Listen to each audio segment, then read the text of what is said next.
Hey, what's up, everybody? What's up, everybody? You're watching another edition of the Brothers of Legacy. Don't worry, it is the Brothers of Legacy. I got two of my other guest brothers on. I think Pastor should be here, and Dwayne should be here shortly. But never fear, you are watching the Brothers of Legacy. To my right, left, I got my brother Ephraim. You've seen him on several times.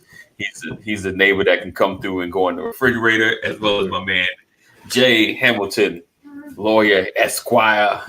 Is always dropping jewels every day on his Facebook, and you just got to take a moment to read because he's always dropping some jewels. All right, so we're gonna get into it. Hang tight, hold on. We got a great conversation today.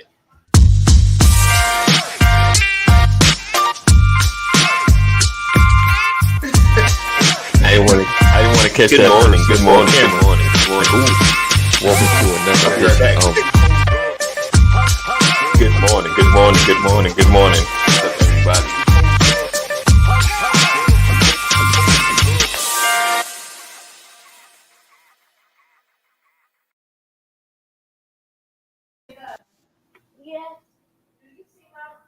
Oh, man. We lost our guy, huh? Cannot lose him. All right, I'm back. My computer's acting funky. I was like, we're gonna have to step in and host. all right. So Jay, jump in. All right. Oh, as you can see by the title, and we kind of talked about it yesterday, and there was some comments on it. So I definitely discussed it to my operations UBI, which is Universal Basic Income. Andrew Yang was one of the, I guess, I won't say first, but I guess be on the national stage to really push it. I haven't heard anybody really talk about it that much, on the national stage. And of course, universal healthcare, they've been talking about forever and ever since the 90s, as I know of. I'm pretty sure before then as well. So can these things really help? Oh yeah, he's in the building. Hold on. Bam! Pastor Brian McCory in the building. Yeah, so good morning. If you don't know who this is over here, Pastor, this is Jay Hamilton. He's always in the comments. He's been in the comments a couple of times. Yes, there you go. Good morning, brother. Good morning. He's just a guest to everybody else watching. All right. So the first thing I want to tackle is reparations. Now, there's been an ongoing conversation probably since the Emancipation Proclamation. So, how do you guys feel like reparations should be dispersed, or should let's talk about, should reparations happen? That's my first. I'm gonna jump out there first because I know everybody hates reparations. I get it. The idea that a large sum of money is just going to cure all the problems that Black people have faced for generations sounds stretchy. I get it. But after seeing these stimulus checks roll out, I say, hey, why not just try? Now, I think what Black people need more than 40 acres and a mule is opportunity. I get my 40 acres and then you tax me for my mule 3 times and what you tax my white neighbor. So I get the possession alone won't do it. Right. So truly what we need is opportunity. Nothing higher than opportunity, to keep it real. You give me the same job as the CEO, maybe I can drive the business a little bit better than he can. But since y'all kicking out money, since it's only 42 million Black people, shoot us a check and let's just see what happens. Worst case scenario, we keep giving y'all a little bit more of this $1 trillion we already spend with you. So I'm not saying it's going to be the end all be all. What I'm saying is, what's the worst that can happen? A couple phone bills get paid, some money's dispersed, the economy is stimulated. I'm just saying, like, what's the worst that can happen? We're giving a whole bunch of Black people some money. Okay. All right. Well, I'm actually not against that. Like, so here's my position. All right. I think first you have to assess kind of what you view the problem in America to be. Okay. I view the problem in America to be an issue of equity, right? Okay. And it's not just by happenstance. This is equity that has been enforced since slavery and on throughout even current day. We have barriers that prevent access for Black communities to obtain capital to be able to do anything to develop their own communities. And as a result of their inability to develop their own communities, our communities get exploited by people largely from outside of the community who do have the access to the capital.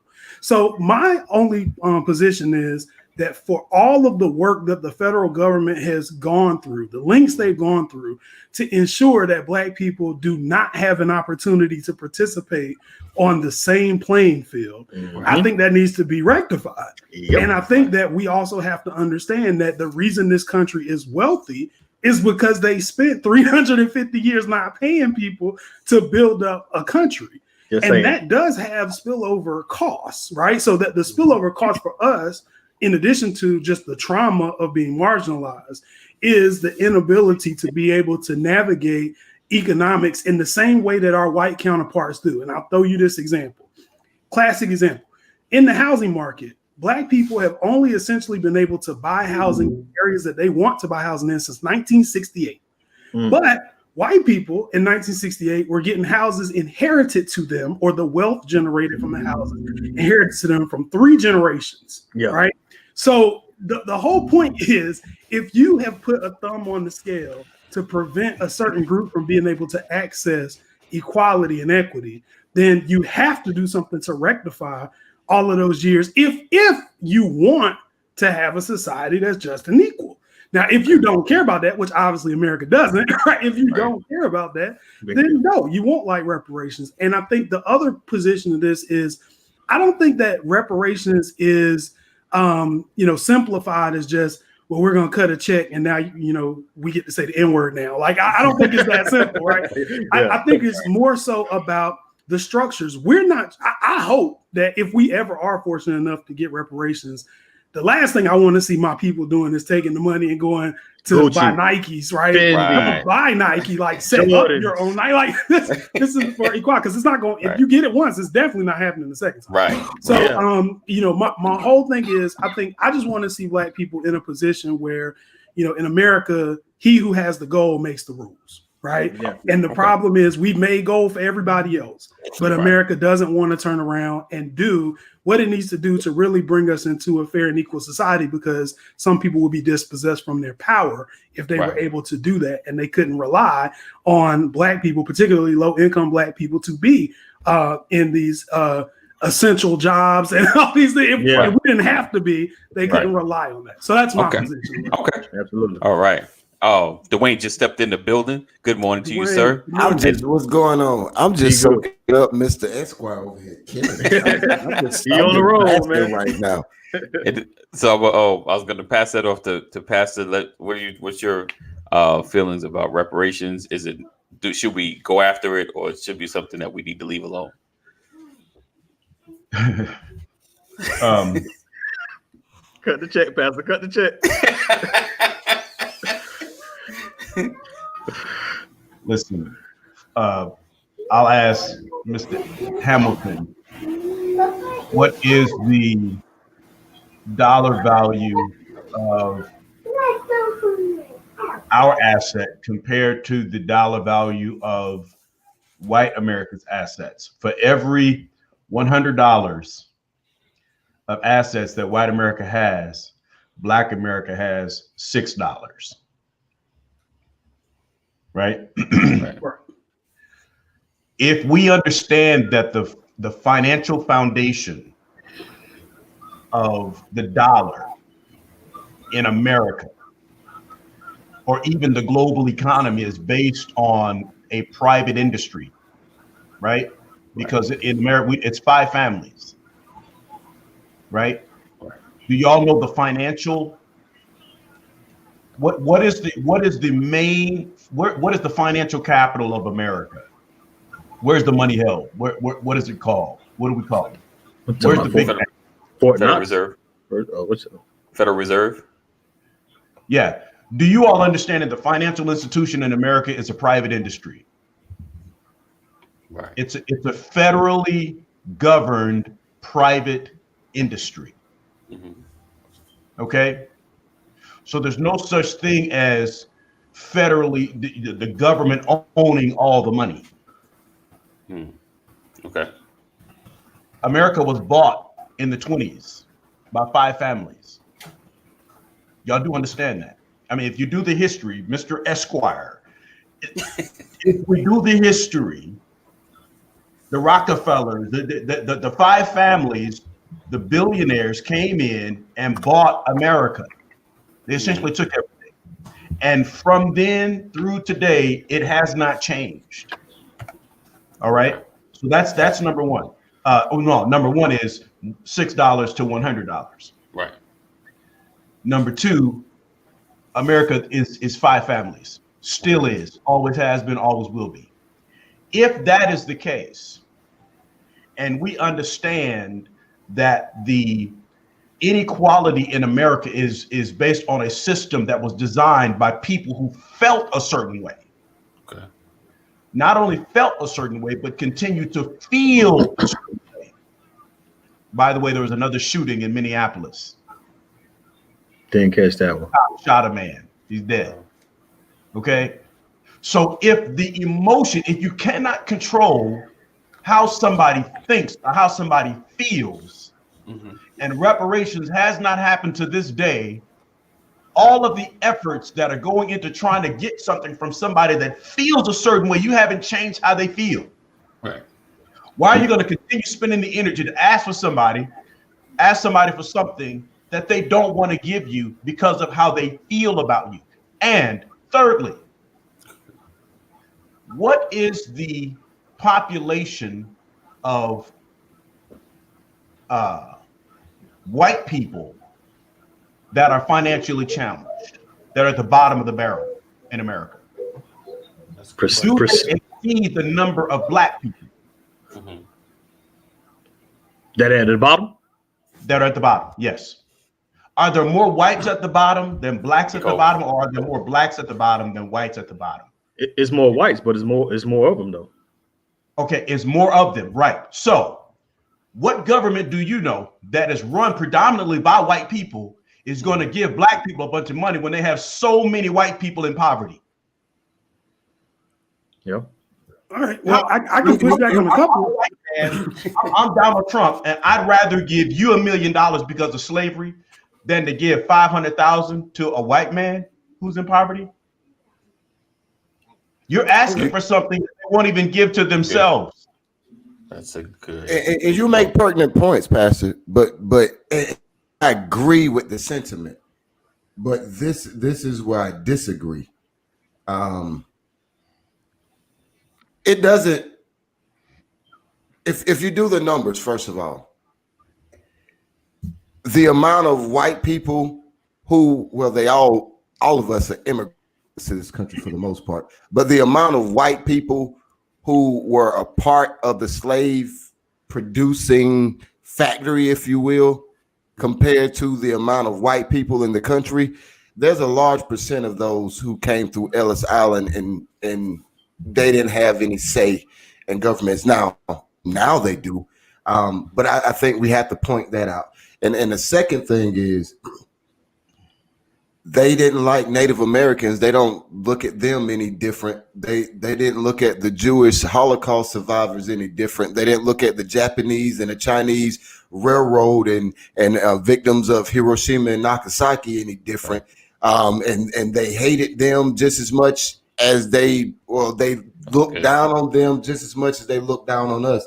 The only difference is we're the only demographic that America has ever directly harmed and hindered that's never received a single penny. And I got this right. And I share this with time out. Before you go down that path, let me share something with you. Now we got to go back to the spirit realm. Right.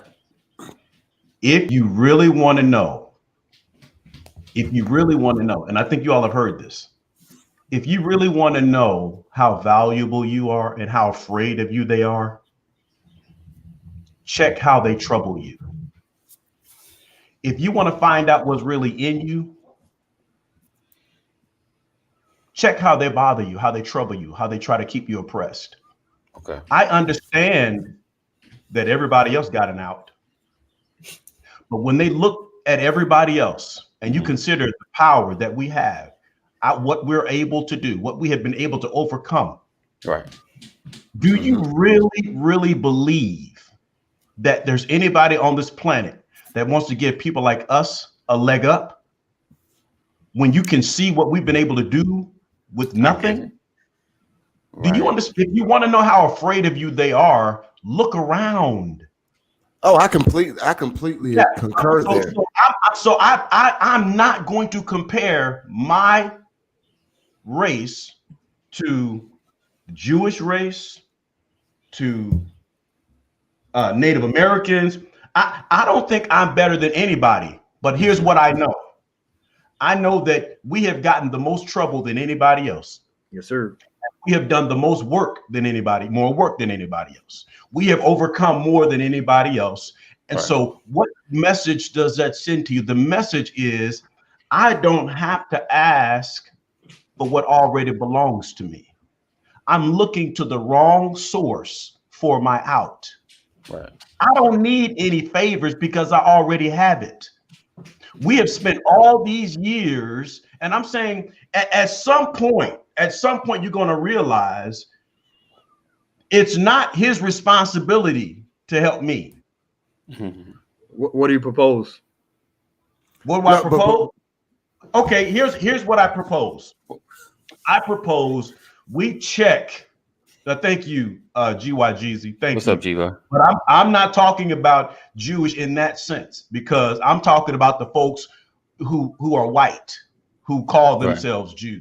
That's what I'm talking about. Right. So the reality is, tell me what is the wealth?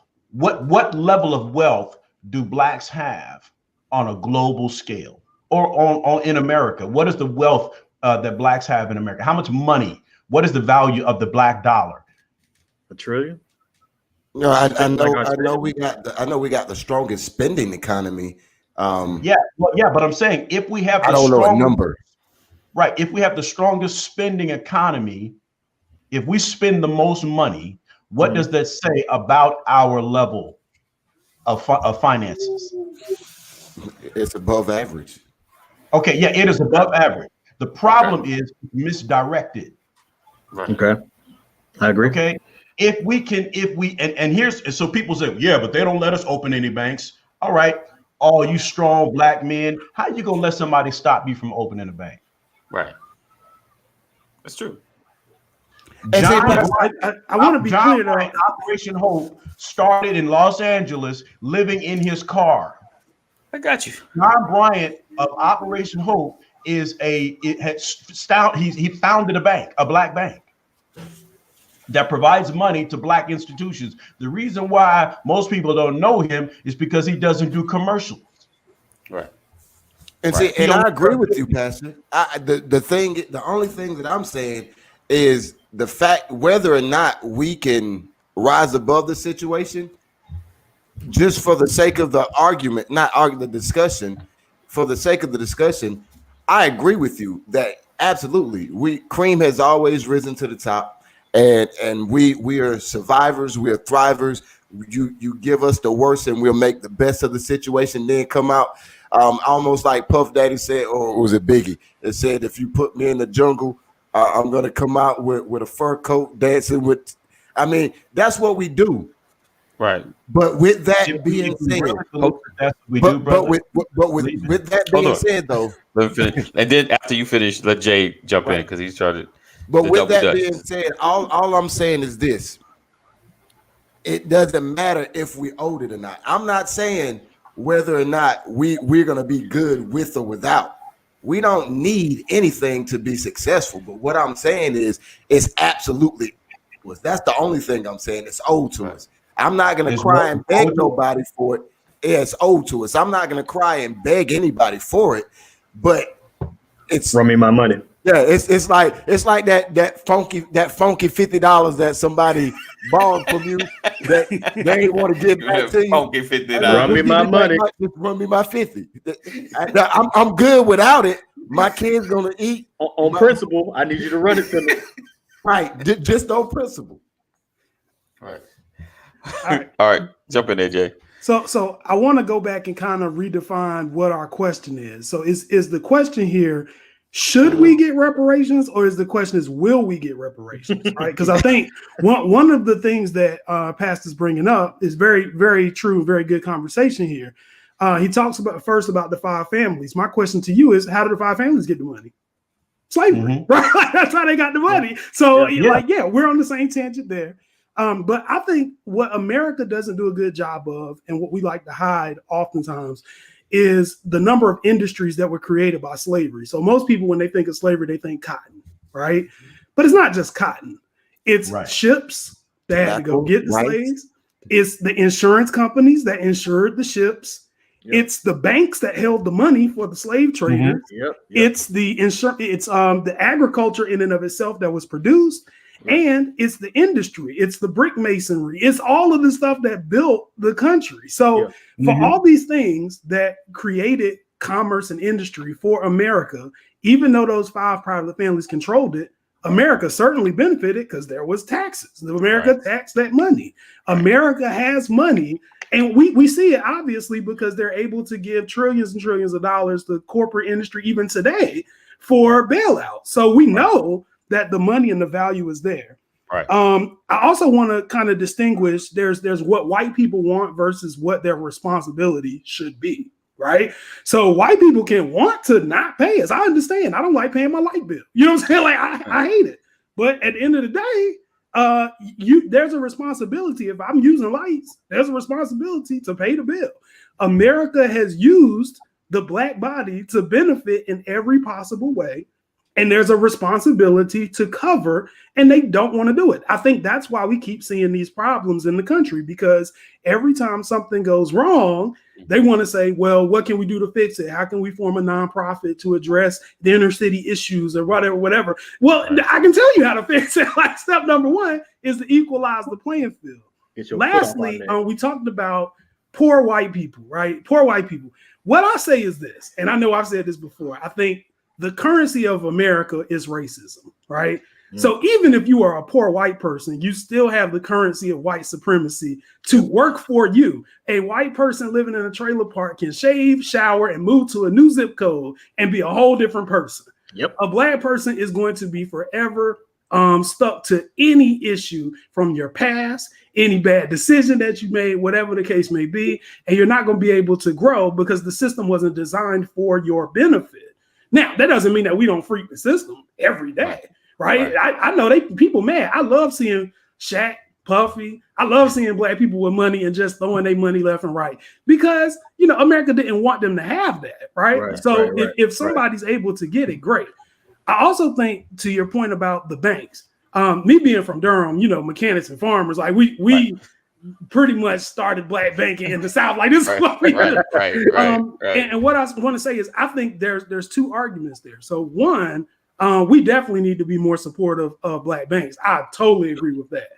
I also know, though, that banking is highly regulated by state and federal government, and they also can approve or not approve if you want to set up a bank, which state and federal government, last time I checked, is not us running the decision making there. So at the same time, like I think that we have to be cognizant about the barriers, the realistic barriers that are blocking our ability to ascend. Now, with that said, what I will say is, even if we don't get reparations, do I think it's realistic? I don't think they'll ever come. Do I think we should stop asking for it?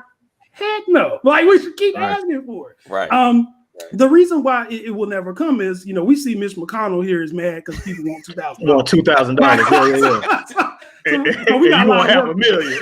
We got a lot of work to do. But what I'll say is this: I think that it is important for future generations, when they look back in the record of history, to see that there was a benefit, right? Why is Black history not a required course in K through 12 education? Because they don't want you to know this, right? Like they don't want you to have access to. So we need somebody to have a record of this system to be able to look back and say, these are all the times that you screwed us over. And the transition here, even this concept of a universal basic income, I celebrate Andrew Yang for bringing that into the forefront. But that's not his idea. This was a Martin Luther King Civil Rights Movement idea. Because the whole concept is, if we don't have money and we can't function in the financial system equally, then we're not going to be in a position to dictate anything. Right. And I think it's important for us to continue those battles and continue those arguments and push that into the next generation, who is going to, hopefully have better leeway to be able to make some of these decisions. All right.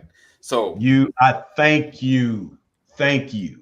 Though, AD, can I please? I just want to say to my brother,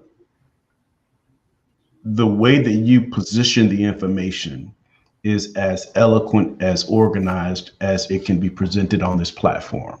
Right. Oh, thank you. I appreciate it. Absolutely.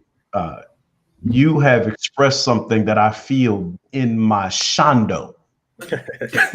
Right. All down in there.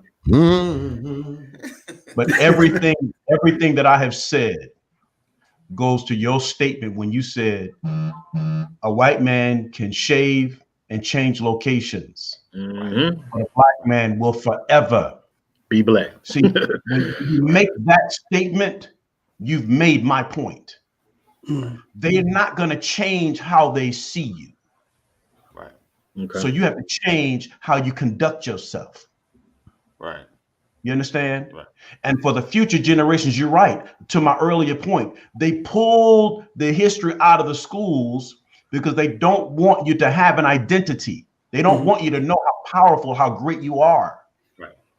You understand? Right. And all I'm saying is, you don't know. All I'm saying is, for us, we have to recognize we have yet to understand how much we have in us because we haven't pressed hard enough.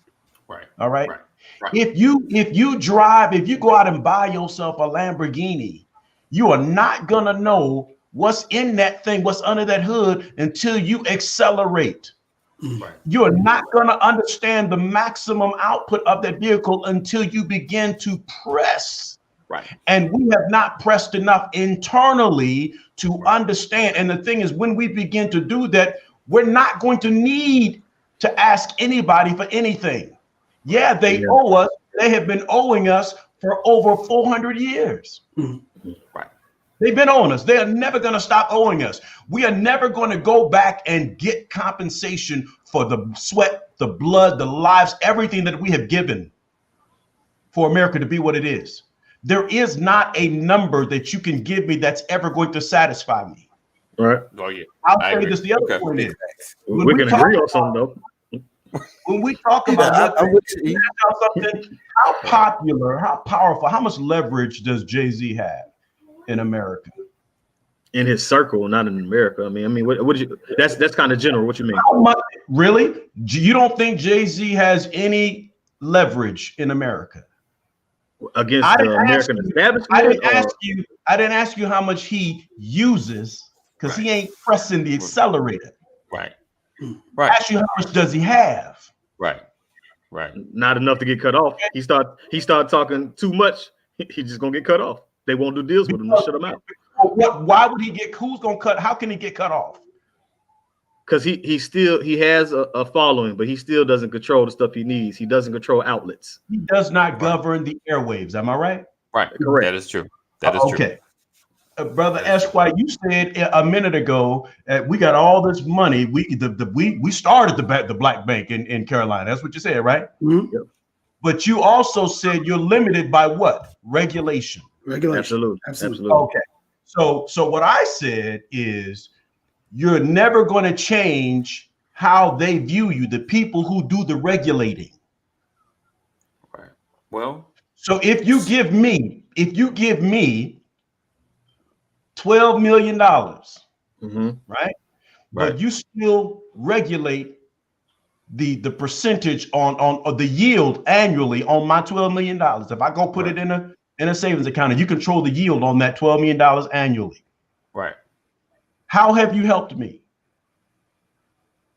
I mean, you still got more than zero. Right. More than the zero we got now. 100% of 6 million. The only point I'm trying to make is they really, really don't control our ability to get to the next level.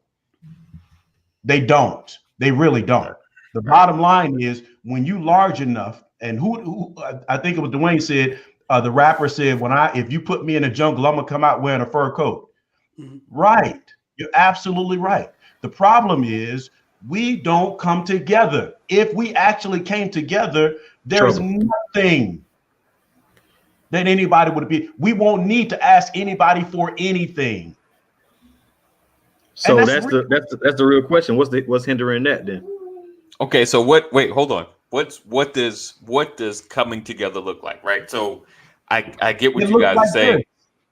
I get so my question is taking it to another level, right? So we talked about the banking system, right? We talk about Jay-Z and where he hits the wall, where and in the end, you're right, FCC kind of controls some things. You know, the Federal Trade Commission controls some things. So is it moving from with like the Chris Rock, there's rich and then there's wealthy. So is it moving from a place where we are part of the system, where we can get into a place where we're controlling the system, right? So we've had not just the black president, but just having those like having a black person over FTC that has our same mindset, or having someone in the banking industry that has our same mindset. Wouldn't you say that will open up an opportunity for us, as well as if we get those that we elected officials that have the reparation mindset? Wouldn't you say that will push it into a vote? You know, probably the very first vote ever, you know, like an agreed upon, you know, 8,000 page document. You know what I'm saying? I can slightly agree with that, AD, but here comes my issue. Before you can ever even get to that point, at this level, we got to be unified. That means black Christians got to put aside difference with black Muslims. That means black heterosexuals got to put aside difference with black homosexuals. That means poor black and rich black got to be able to come to the same page, because the thing that has separated us is people pick out our differences and they let those things be the thing that keep us from ever unifying. So prior to us ever being able to get to that level that you're talking about, we got to see each other as, hey, black man, we may believe different, we may see, but here we don't move forward unless we're doing this hand in hand. I got you. So let me just say this, and then I'm gonna toss it out. You guys can respond. I don't even think as a black Christian, I got to reach across the aisle to the Muslim. I need to be able to start working within my own denomination, that we could, because a lot of these denominations, they just come all together under one voice and push one issue, because a lot of them are so national. They have thousands of members, you know, people that are part of it. And I think if they spoke with one voice, they can make a movement happen. You know what I'm saying? Like, I know we want to reach into the Muslim, and I ain't against that, but and I know what you're saying about unity. So I think as far as working in one denomination, you know, even denomination or Kojic working with PAW will be almost enough to really push the envelope. But it still wouldn't be enough. That's good what you're saying, though, Eddie. And I do think it's kind of what Dwayne's saying too. Like, you got to start where you at, right? So you start your church, start your denomination, start jurisdiction. Right. You start where you at. But the ultimate goal is the big thing. Who got the power? So if Kojic got all these aldermen, okay, great. But if I got to go to the Muslims because they got the guy who's the third big shot in the FTC, you know, like whatever I got to do to make the moves is the combination that we need to make happen. Because as powerful as it would be in numbers, maybe we don't have all the power, you know, on paper that we need if we stay just Kojic, if we stay just A and me.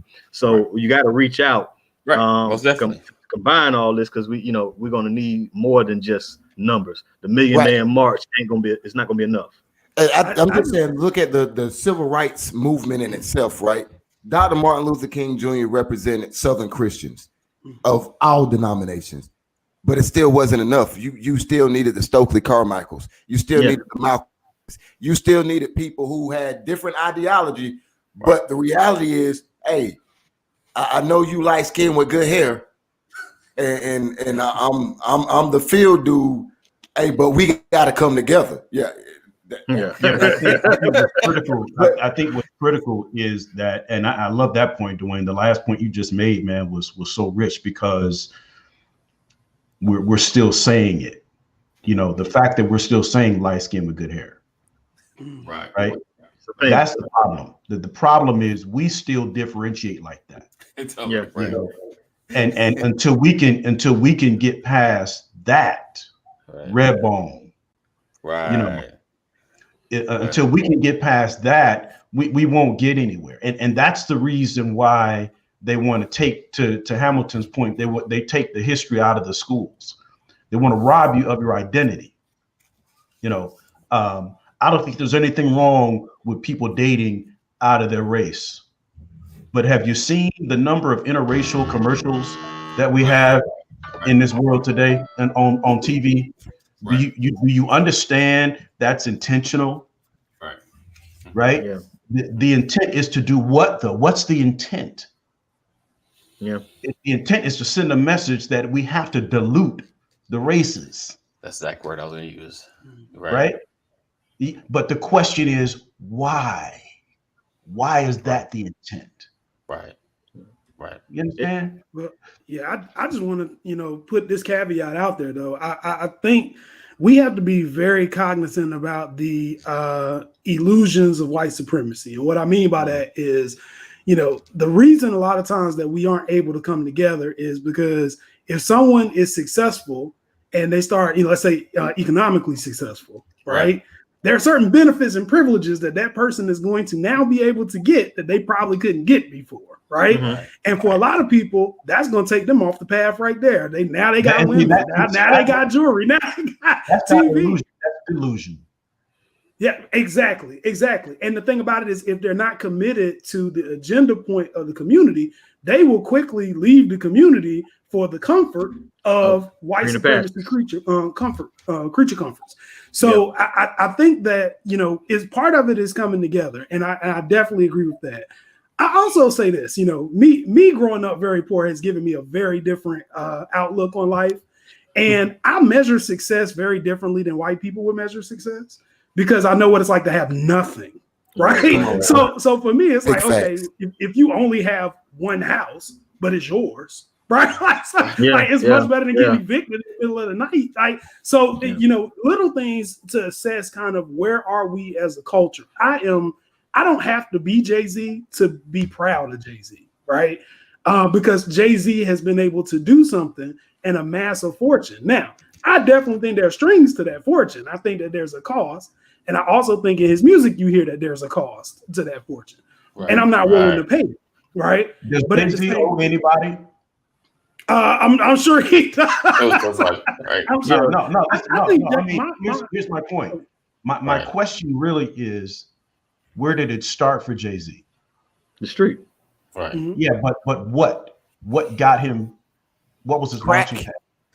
Okay, so selling crack cocaine, little white rocks called 8 balls. So you're telling me that he made his millions off the backs of who?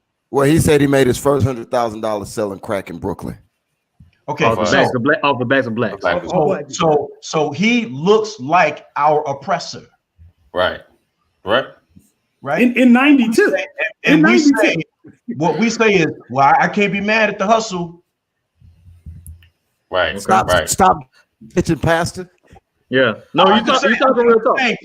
When we talk about, and someone will say, well, every time we start talking about white people, we start talking about black on black and all this kind of, we do that, right? Right. The reason why I say to Hamilton's point, we should, and I love what you said, man. It is a relative situation because when you've had nothing, having something is different than someone who's always had something who took it for granted and ended up with nothing. Right. I agree with you wholeheartedly.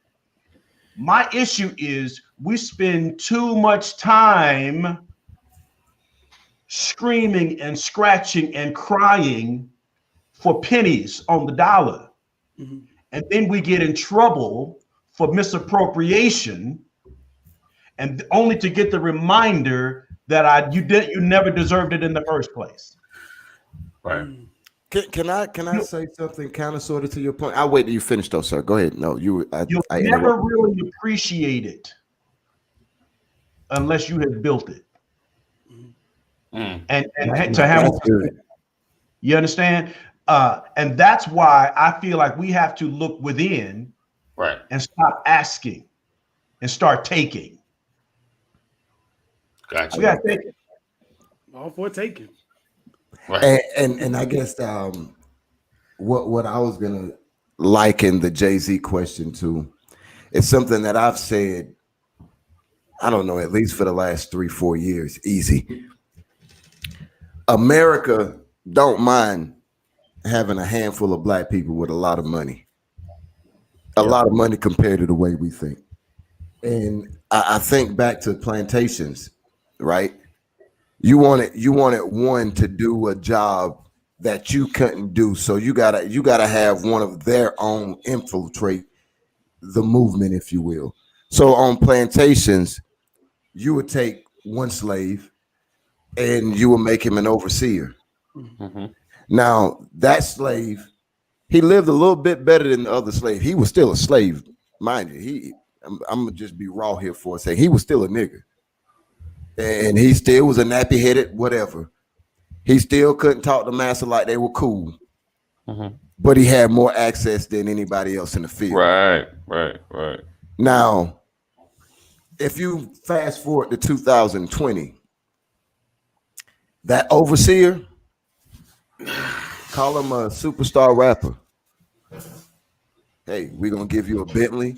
We're gonna give you a big bank account. You got these chains, all these women, everybody know your name, but you still selling the same poison to your people. I don't need you to be a crab in a barrel if I give you a loaded shotgun and just tell you to pull. Hey, pour it up. You know what's in my cup. Pop Molly's. Do this, do that. It's the same thing. Just the verbiage and the actions are different, but the intent and the results are the same. Death to our people. So I think we definitely have to get to a point where we realize that we hold the cards. That's the entertainment. Take that same narrative and apply it to investment groups. Right. Mm-hmm. Because you're talking about what entertainment, what music has done, right, and the influence they've had. So take that same talk track and apply it to us on when we're in investment groups, when we make investments and we're making money there, because we are very successful there as well. Right. What happens then? Where's the turn then? Where's the oppression there? How are we making money off our own there? Right. No, I'm saying what I'm saying is we either it's the fact that you have one I won't say making what I'm saying is we are the variable causes us to either be successful or non-successful, because either we're shining and nobody else is shining. How many people literally? I mean, I know that there are several who do put other people down, who mentor other people, who open up the floodgates. But at the same time, I'm gonna be 100% honest with you. I've met people who didn't know who I was, didn't know what pedigree I came from, didn't know my educational background or anything else. All they saw is me on a Saturday with some Timbs, some Levi's, and a white tee on, and they automatically see me in a certain space. Right, and then the conversation is extremely different between them when they saw me in a professional setting. Right. Real quick, go back on something though, because I think even what D was saying is kind of what Pastor talking about earlier. No matter how you dressed it, you can't take your black skin off. But just something on Jay-Z real quick. I'm saying not right, making the building your wealth off the backs of us, right? Mm-hmm. But I'm saying it could it be said that that's the only option he had. What was his choices? You know what I mean? Like, I'm saying like what was the minute you tell me this, the same time Jay-Z was making money, there were black men making money not selling crack. Right. That's true. But I mean, he's amassed the wealth he did. It's bad that he did that, and all of us have something on our track record that we're not necessarily pleased with, and some of those things might have gotten us somewhat where we are today, right? Not, but so I'd be more disappointed to find out that this Jay-Z has been selling crack still.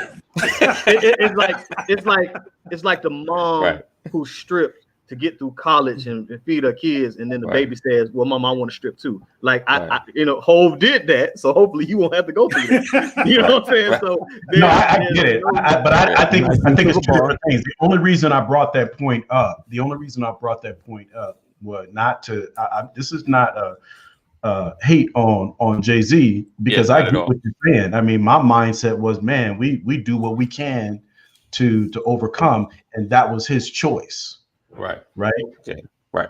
All I'm saying is we were talking about how America was built on the backs of Black people, how the wealth of America was built on the backs of Black people, and I was saying Blacks have done the same thing, right? And what you have to realize is, it's not easy being on the top, because there's always going to be somebody on the bottom suffering. Right. Yeah. Right. Yeah. The people sitting at the top would never be there if they spent all their time concerned about the person at the bottom. True. Right. Emotionally. Facts. There has to be a level of detachment in order to get to where Jay-Z is. Yeah. You understand? Okay. I got you. And I just want to put this out there too, because I'm real big on not trying to judge people by their worst decisions also. Right. So, we do know that there's a Gloria Carter Foundation that sends kids to HBCUs. Yes. That's not Gloria Carter's money. That's Jay-Z's money. His mom.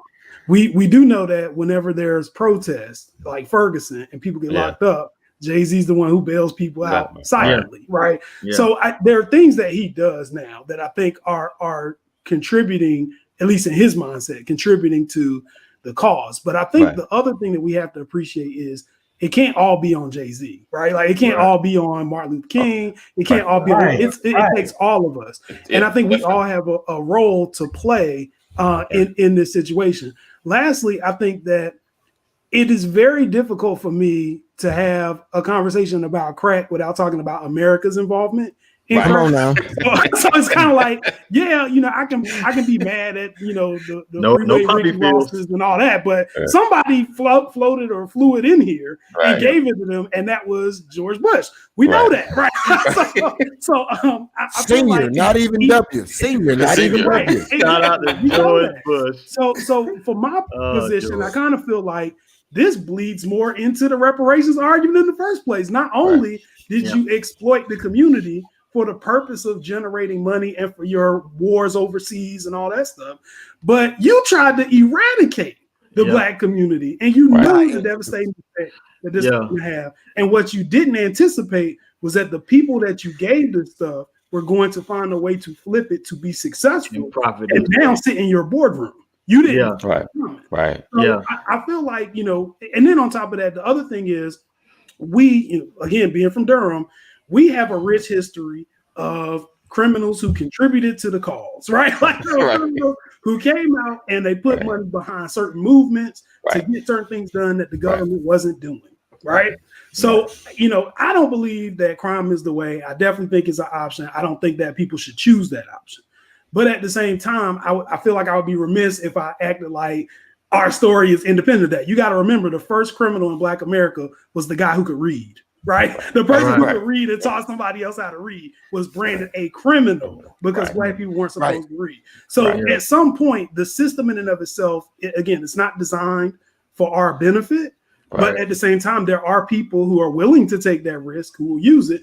And if the agenda point is still the same, if they're still saying, I'm doing this so that I can get to a point to improve a community in a way that I can't do at square one, then perhaps that is their path. I don't know. It's not my path. But at the same time, I also, I look at it from the perspective of, for me to be where I am now, I am very, very privileged because I had to be able to afford law school, right? Like I had to be able to afford college. I had to be able to afford the bar exam. I had to be able to afford the annual bar dues. Like this stuff doesn't just grow on trees. And I know that for a lot of people who are much smarter than me, they did not have that opportunity. They weren't blessed with that scholarship. They didn't get the opportunity that I got. And even if I can say, I can hang it on laurels and say, well, I did well, I studied hard, whatever.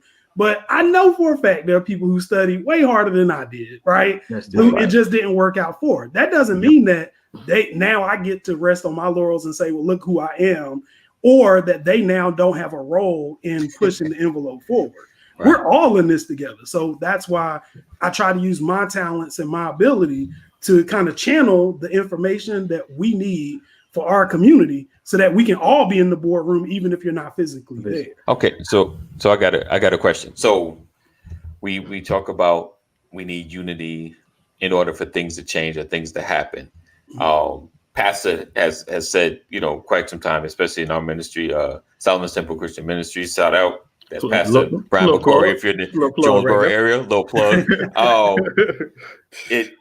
Even in our small numbers, we've accomplished some great things. We and it's because we just walked in agreement.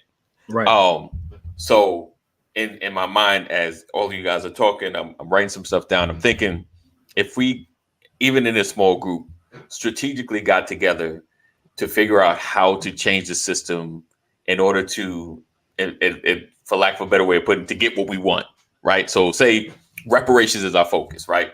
So what needs to happen for reparations to happen? We need to get the House, we need to get the Senate, and we need the president to sign off on it, right? Correct. We just need a bill, get the House, get the Senate, get the president to sign off on it.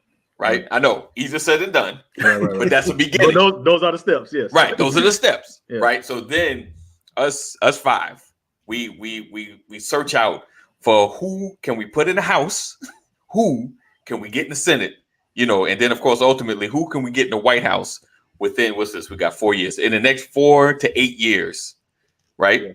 Yeah. That we need to just happen. We just need to have the House, the Senate. And the president that we could just to change. We're playing chess now. We're lining our pieces up and we're getting strategic on making this one change. And we don't need everybody to agree on the methodology of how we do it. We just need them to be like, you know what? I'm cool with that. Because we just need the votes to get the people in the House, the people in the Senate. And we just got to convince Joe to do it. We need to find people of principle, period. I mean, because when you could be bought, you're no good for anybody. So I believe a lot of. Wait, hold on. Before you go into that, my thing is, even let's just say I'm gonna just throw David Perdue out there running for Georgia. Let's just say he gets in there, right? I know, right? That's him. So, yes, we might not agree with his principles. We might not agree with even his party, right? But if we can convince him that this one thing is good, you understand what I'm saying? Then that makes a difference. But I know. I get what you can we work with people who don't agree with us?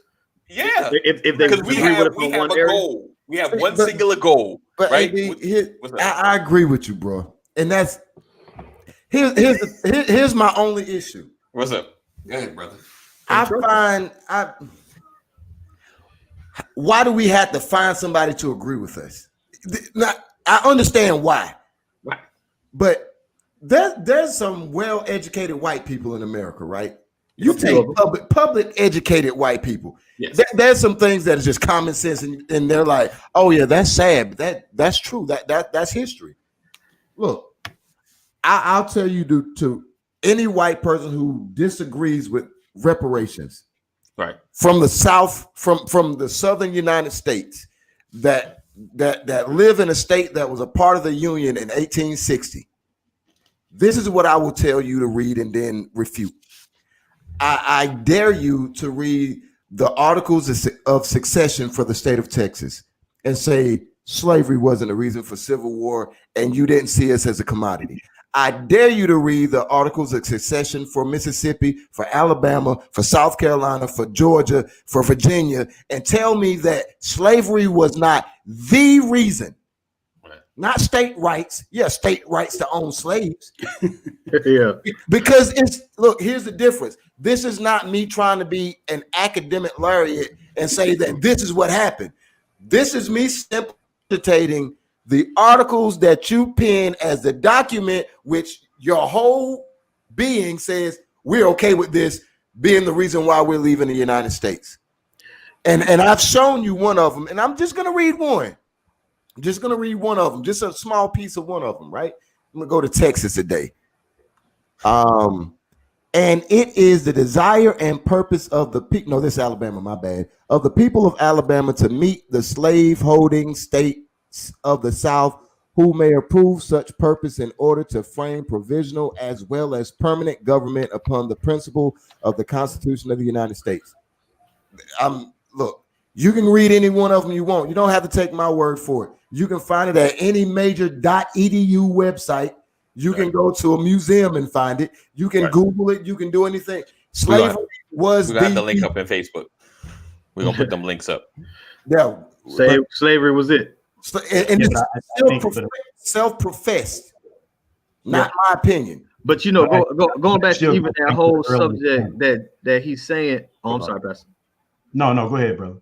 I just even kind of what we got going across the ticker. You know, UBI, healthcare reparations. Can it really help? Yes. Will it solve the problem? No. But if we just asking for help, run that money. Will $2,000 help people? Yes. But will they need more money? Yes. So we at a place where we all making great points, but we have different space in the argument. Right. There's after a certain point, I'm all the way with Pastor. Like, we need something different. I hope when we do get the reparations, Dwayne, that we got a plan. Maybe not Ice Cube plan, but a plan. Right. So I just shaded my boy. You did. But my bad, Cube. You didn't say Cube. You shaded the plan. Yeah. That's what it is, Cube. Don't say something. But you know, hopefully these things line up. But as far as help goes, that's kind of where we are right now.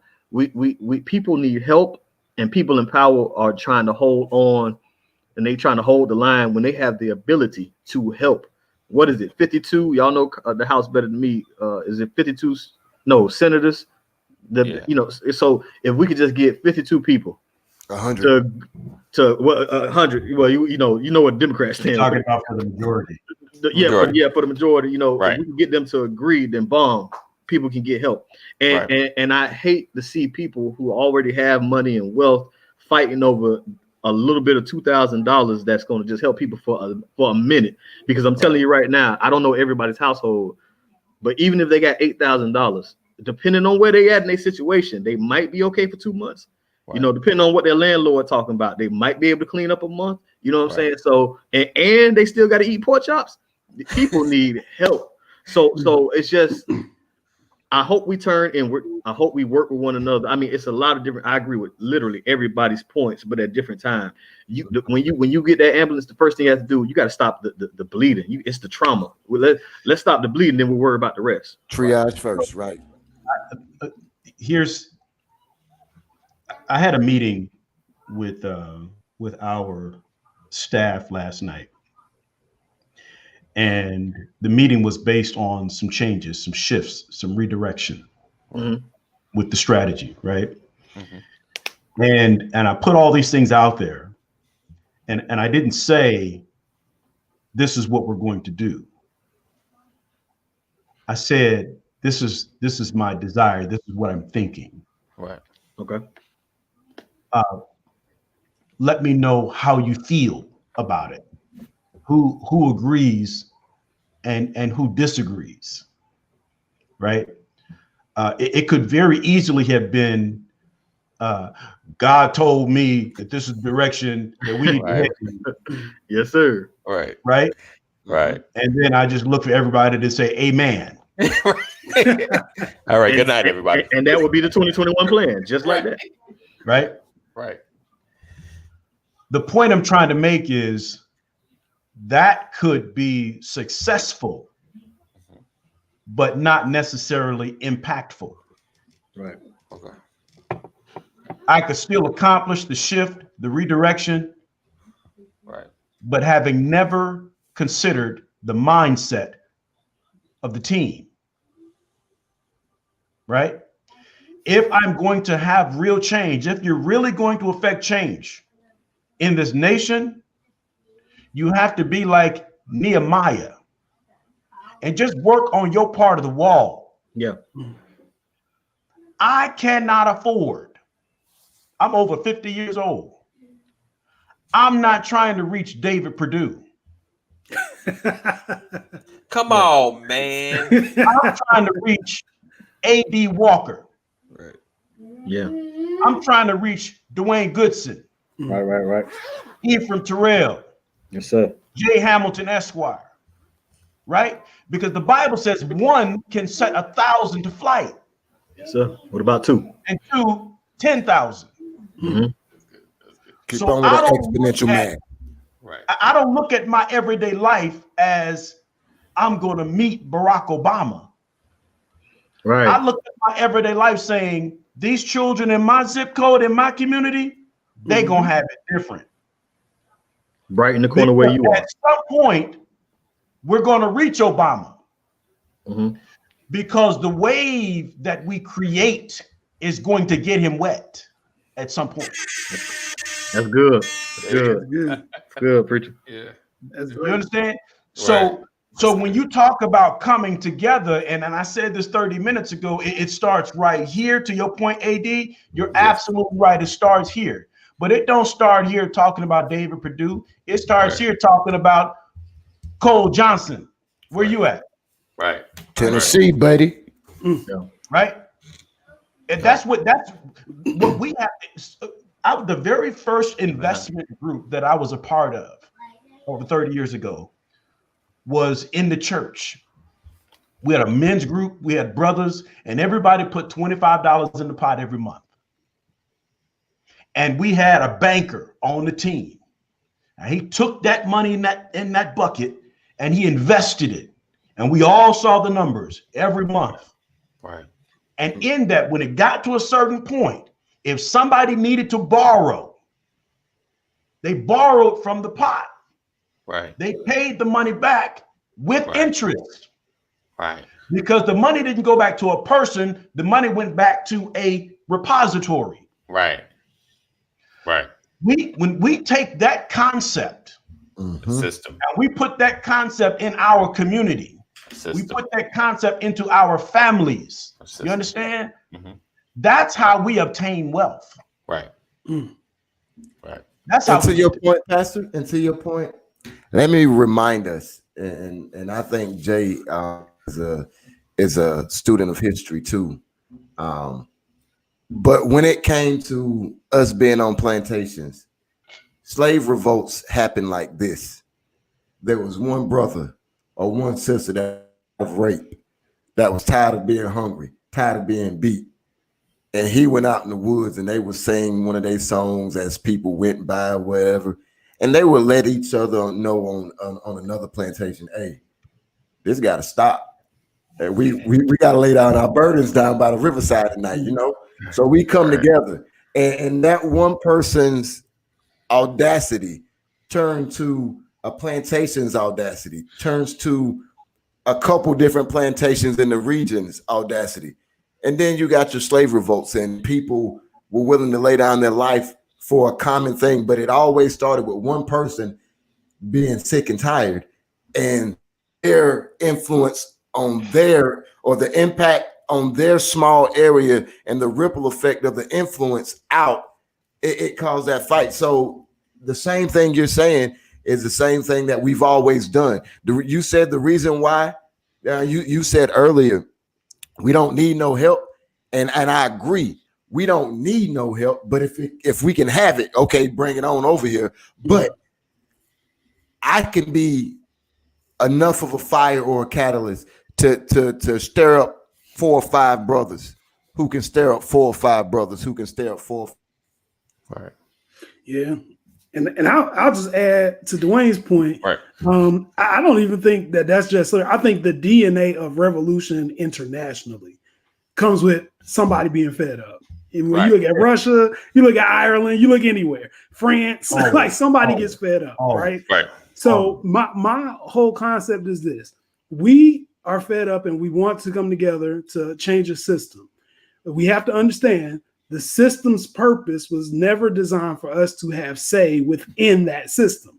The system's purpose, even from like the Dred Scott decision, we're not even supposed to be talking right now, right? Right. So everything that we've gotten has been an open and defiant act of revolution. Right. And that is part of our system, whether you like it or not. You might just want to get your corporate job, go to work, get your check, go home. But you still were not supposed to be where you are the way that the system was designed. What I also say, though, is I've looked at the trends of just American jurisprudence to say America changes as well. The game will change when you change, right? So we don't have those same Supreme Court justices that we had in the 1800s who were saying, well, you can't even be here, go back to slavery. We progressed. We went to, well, separate but equal. Then we went to, well, we don't think separate but equal works. Right. Now we're like, okay, well, we don't think that y'all should have all these civil liberties. So that's kind of where things are. It's a shift. It's not the seismic shift that we would want, but it's a shift. And the reason that this shift is happening is not because of what's going on in Washington. It's because of conversations like this. It's because of people like us who have taken to the streets, who have taken to the boardrooms, who have taken to our communities. Lastly, I couldn't agree more with Pastor. I feel like if you are telling me what your vision of the world is, but you haven't gone into your community and helped these kids, we're not even talking anymore. Like you have to help because just as Pastor said, I'm not planning on meeting Barack Obama, but I do believe that of the students that I am helping and the kids that I volunteer with, one of them is going to be Barack Obama because they're just as good as Barack Obama, and they just haven't had the opportunity yet. So I think we are on the pathway to do what we need to do. If we get the reparations, cool.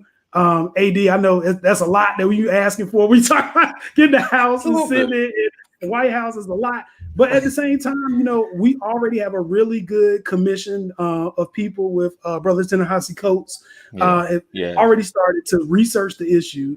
I'm sure the proposals that they provide are going to be holistic and not just money, but incorporating money.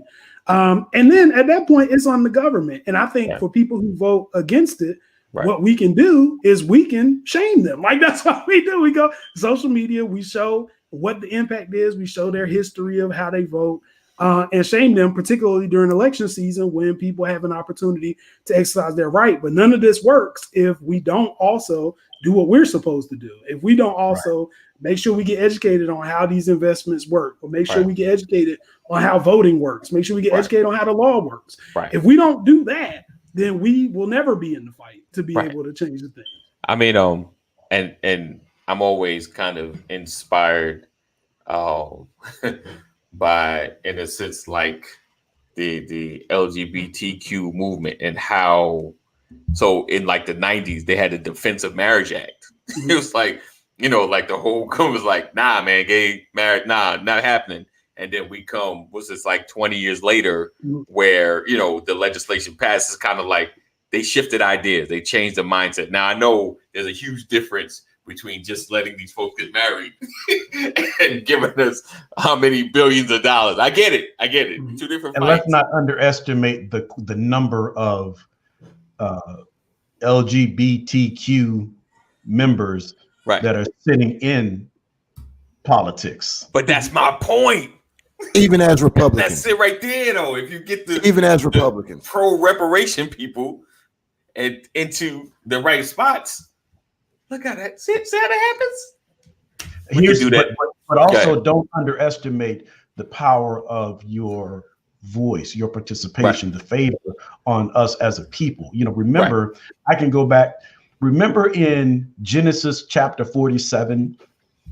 Yes. When the taxes, when Pharaoh and Joseph got together and Joseph doubled the tax on the people. At the time, it was unfair. But what people don't realize is Joseph was one of us who double taxed the people in order that they not run out of resources when the famine came. But what most people don't realize is Pharaoh was Donald Trump. He put Joseph in charge of all the resources. You understand? So I'm Yeah, but saying Ben Carson ain't him.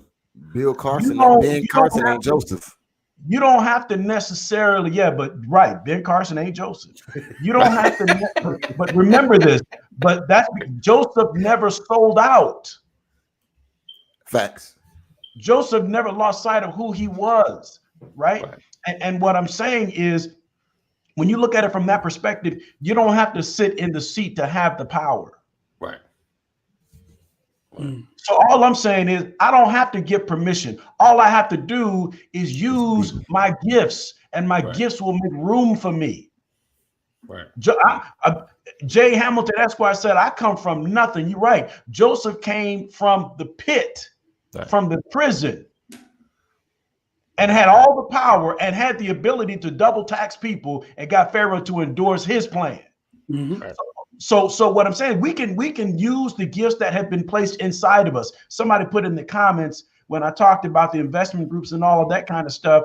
Listen, it goes beyond just money. You're right. People fight over money because everybody wants more than what they have. Right. Mm-hmm. Right. But when you set proper expectations in a group setting, yes, and you have proper accountability measures in place, right. I don't care how emotional you get. The process is the process. Yes. And either you're a part of it or you're not. That's it. Right. When you go buy a house, you got to sign a whole lot of paperwork. Right. It's a lot of, I've never signed my name so many times in all my life. Well, it was worse than the Army. It worse than the Army. Right. I signed absolutely right. Why? Why is that? Because they put every mechanism in place to hold you accountable. Right. So that if for any reason you default, don't be mad when the county come and lock you out of your own house. Right. Right. And you have no fight. There's no argument. You got to get out the house. And I'm saying we have to make sure we have those types of accountability measures in place with each other so that our emotions don't get the better of us. Right.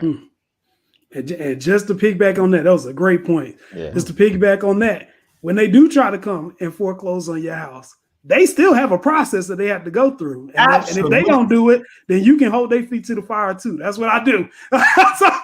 Absolutely. So we want to make sure, I think the biggest hypocrisy in America is the fact that it's not that we don't have a process, it's that some people have to go through the process and others don't.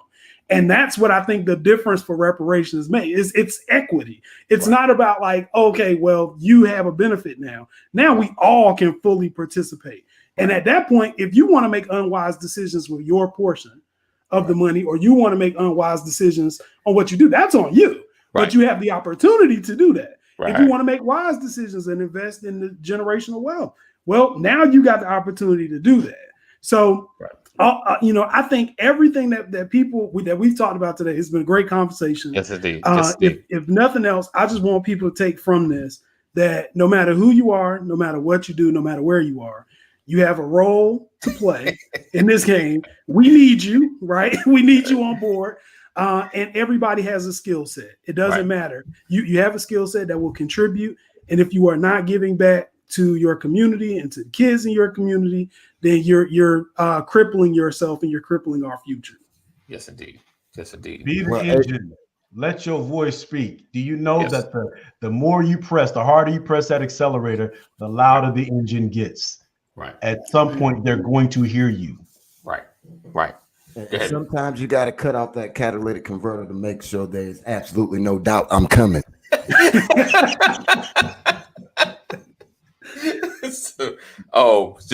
Just like I haven't thrown any comments up, but he said turning Black Americans into Americans isn't the right track. Independence is key. My brother, we are not begging. We're not begging. We're just utilizing a system that's already in place. We're not begging. No one is begging for anything. We're not even asking. We're utilizing the system because we get people in place that'll make sure we're taken care of. That's all we're saying. Right. The Japanese didn't beg for their reparations either. They got reparations though. And keeping it 100, you do say, he said independence is key, farming and hunting. I dig it. But if I got land, I still got to pay taxes. All right. So we're going to go and get out of here. So we appreciate you guys. Listen, this is the last show of the year. last show of the year going into 2021. Yep. Oh, we're gonna take off tomorrow. We definitely be back on Monday. Listen. We appreciate all you guys rocking with us. I see we got some new folks in the building. I apologize. I had to get my guys going, so I couldn't read a lot of comments because we've been here like 2-3 hours going back and forth with the comments. Because I was like, I do the comments, then they're gonna have to respond to that. Then they're gonna respond to that idea that they was thinking about. So we're gonna be here a long time. Before you close out, since it is the end of the year, can we go around the table and give out one whatever going into the next year? Sure. You can start off, brother. Set the all right.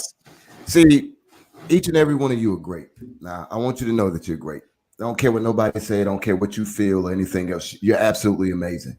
So instead of focusing on 2021 as a season, right? Stop focusing on what's going to happen in 2021 like 2020. What I want you to do is I want you to take day one of 2020 and I want you to be your best self, live your best life, make the best decision for your life and your family. Right. Following day, I want you to wake up and I want you to do the same thing. Why am I saying this? Because if you control the moments, you ultimately control the outcome of your season. So focus on your moment. Stop looking at the seasons like everybody else. Be great in 2021.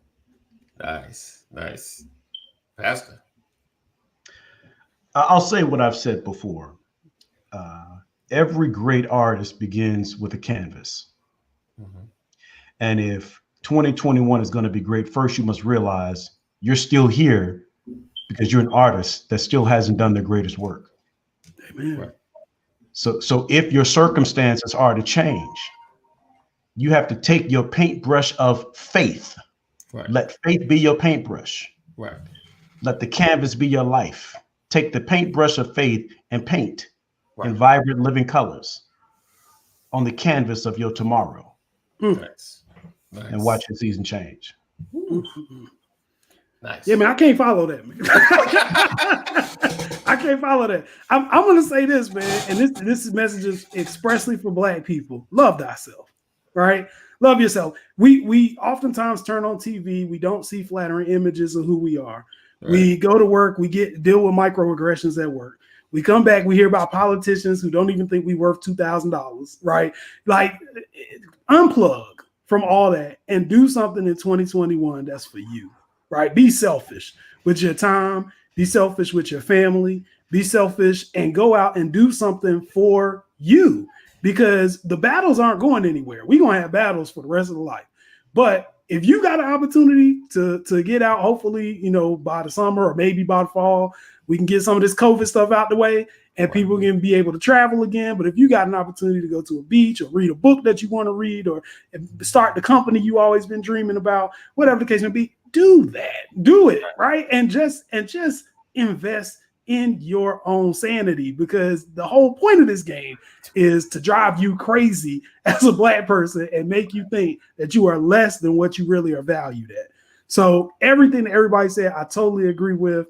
Wish everybody a happy new year. But please, please, please don't let these white folks kill you. And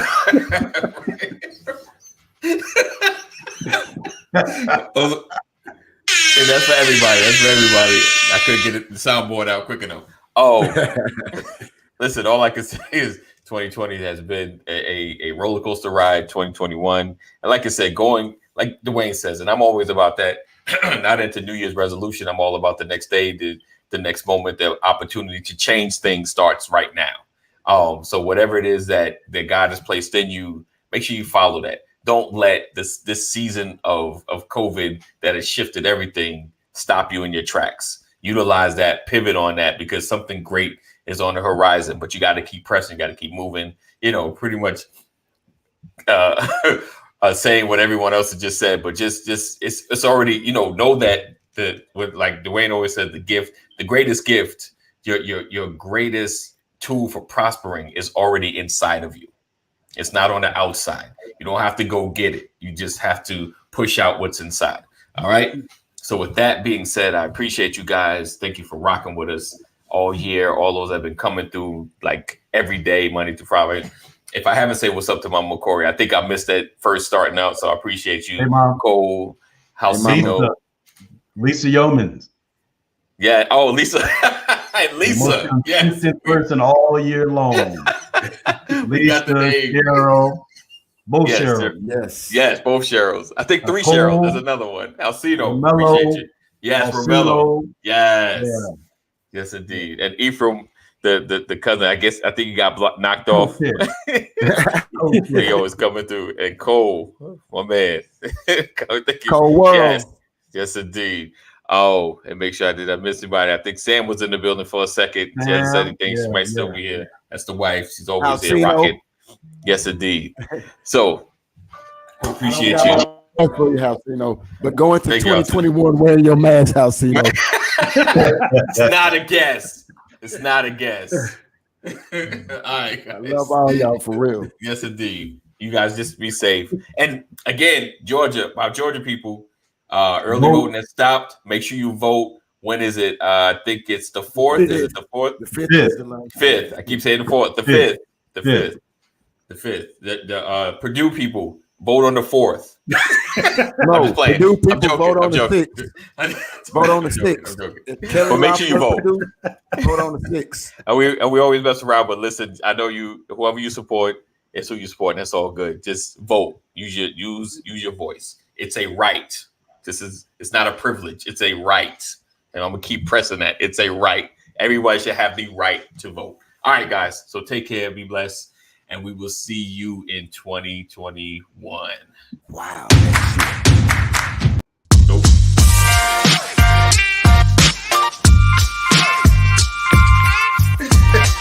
I didn't want to catch that. Morning. Good morning. Good morning. Welcome to another. Good morning. Good morning.